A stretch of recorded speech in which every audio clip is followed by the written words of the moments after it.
Greetings, folks. It's Sarah with Obadiah's, and today I want to talk to you guys about UL listing on heating appliances. So what is a UL listing and how does that affect you? Okay, so a UL listing, generally the most important thing that it affects is going to be your homeowner's insurance, okay? So if you have homeowner's insurance, you should always check directly with your insurance company to make sure that if a product is not UL listed, that will not be a problem for you.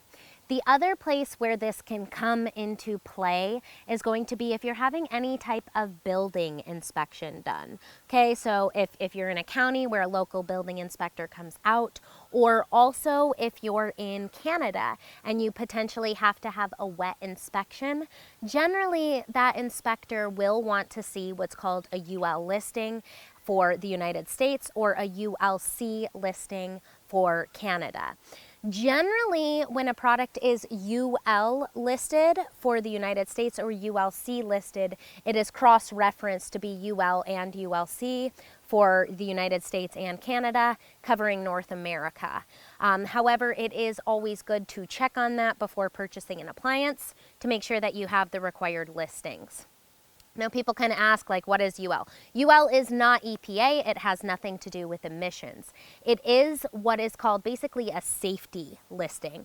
Now, just because a product is not UL listed doesn't mean that it's not safe. It means that it hasn't been paid for and tested to the North American standards here.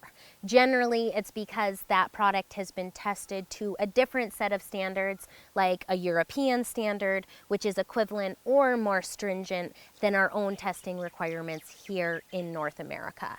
But it is always good to check, so just keep that in mind. You'll see that sometimes where a product is not UL listed, and that is basically what that listing is. So I hope that you guys find this information helpful. If you like our videos, please don't forget to give me a thumbs up, share it with your friends.